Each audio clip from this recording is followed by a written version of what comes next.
जी अस्सलाम वालेकुम। IFRS 9 पास paper question number 2 करते हैं जी। क्वेश्चन नंबर 2, एज्यूम कि आपने ये सवाल ट्राई कर लिया है, फिर आप ये डिस्कशन ले रहे हैं। अच्छा यार, सवाल है जी, Bilal has recently joined your organisation. He has prepared a summary of classification and measurement requirements of financial assets which will help in handling the transactions relating to financial assets. हजरात, फाइनेंशियल एसेट्स हैं सिर्फ, तो याद रखिएगा financial assets से क्या मुराद है। Financial assets में हमारा एक तो ये आएगा इन्वेस्टमेंट इन शेयर्स, जो पेज 364 पे है, इन्वेस्टमेंट इन शेयर्स, और दूसरा आएगा इन्वेस्टमेंट इन डिबेंचर्स। ये जो है ना फाइनेंशियल लायबिलिटी, ये नहीं आएगा, तो पहले तो ये जहन में आना चाहिए। ओके, नेक्स्ट जी, आगे जी वो कहते हैं कि he is requested you to review the following summary, prepare the corrected summary. आपने इसको दोबारा बनाना है समरी को। अच्छा जी, एक है अमोर्टाइज कॉस्ट, एक है फेयर वैल्यू थ्रू ओसीआई, एक है फेयर वैल्यू थ्रू P&L। अब इसका पहला सवाल यह है कि अमोर्टाइज कॉस्ट में बिजनेस मॉडल क्या होता है। भाई, अमोर्टाइज कॉस्ट में बिजनेस मॉडल क्या होता है? इसमें ऐसी बातें देखें, कुछ शेयर्स में तो लिखी नहीं हुई थी, लेकिन ऐसी बातें डिबेंचर्स में बड़ा वाजे करके लिखी हुई थी यार। अगर आप आए पेज 365 पे, hold to collect and sell. भाई, hold to collect and sell गलत है। ये आपने जब रिवाइज बनाना था तो एंड सेल को काट देना था। हाँ, यहां hold to collect and sell if good opportunity arise, FPTOCI में hold to collect and sell, ये बिल्कुल सही है कि नहीं, इसमें ये एंड सेल का लफ्ज डालना पड़ेगा। और FPTPL hold for trading, hold to sell, हाँ ये सही है, ये सही था। इन दोनों को सही करना पड़ना था, ये जो येलो में मैंने हाईलाइट किए हैं, इन दोनों को सही करना पड़ा था, ये सही था, इसको एज इट इज लिख देना था। अच्छा, एक जरा मैं जंप मार रहा हूं थोड़ी सी पहले। कैटेगरीज, अमोर्टाइज कॉस्ट में कहते हैं डेट भी आती है और इक्विटी बाय की हो वो भी आती है। याद रखिएगा, बॉट यानी डिबेंचर्स बॉट या शेयर्स बॉट कहते हैं, दोनों आते हैं ना भाई।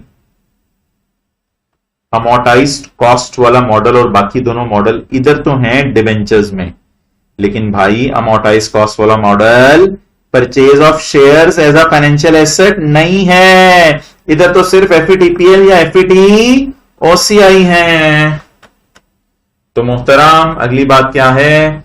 सवाल कह रहा है, जरा गौर से सुने, कि डेट एंड इक्विटी इंस्ट्रूमेंट्स दोनों आएंगे ना ना ना ना ना ना, खाली इक्विटी सिक्योरिटीज आएंगी। हाँ, इधर डेट एंड इक्विटी और इधर भी डेट एंड इक्विटी दोनों आएंगे, क्योंकि FVTOCI तो FVTPL दोनों में लगता है ना। अच्छा, कैश फ्लोज में आ जाए जी। Cash flows solely payment of principal and interest, ये होती है payment of principal and interest. इधर आए जी, अब ये तो डेट इंस्ट्रूमेंट्स में ही देखना पड़ेगा ना।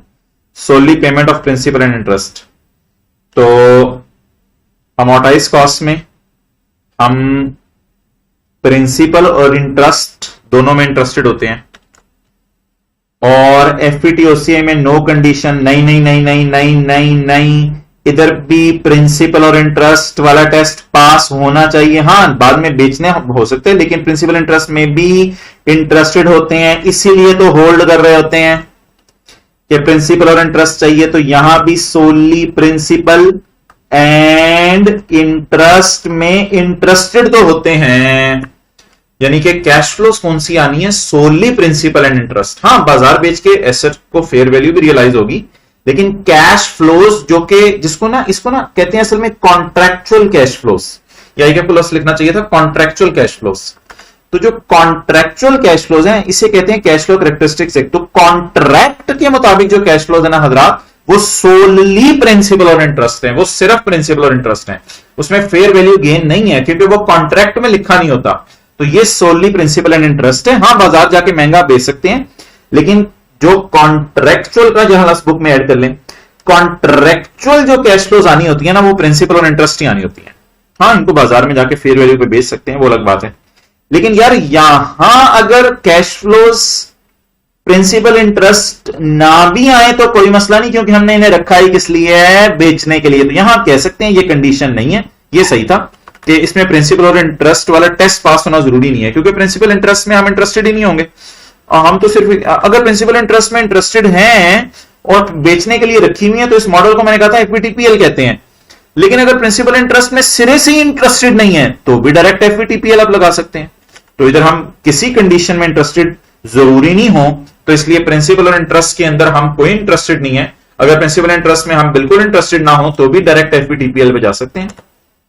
तो यहां कोई कंडीशन नहीं है प्रिंसिपल इंटरेस्ट कमाना, यहां तो खरीदे इसलिए हैं कि आगे बेच देने हैं।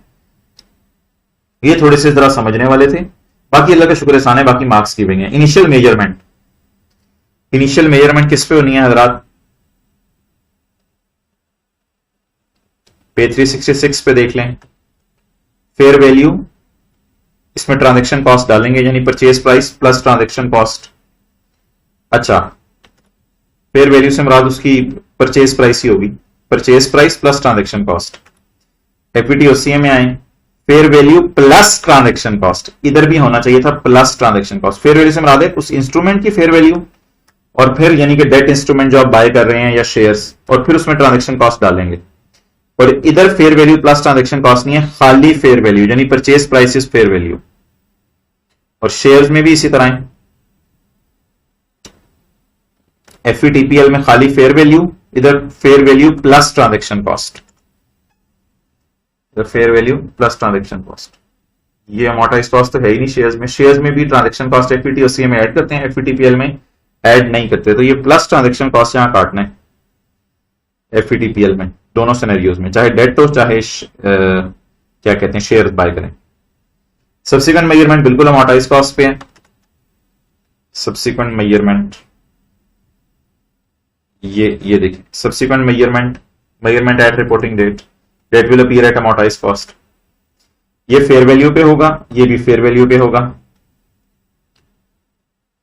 The investments are revalued to fair value, the investments are revalued to fair value. लेकिन प्लीज माइनस ट्रांजैक्शन कॉस्ट वाला कोई चक्कर नहीं है इधर, ये कोई IAS 41 की तरह नहीं है कि हम माइनस करेंगे ट्रांजैक्शन कॉस्ट।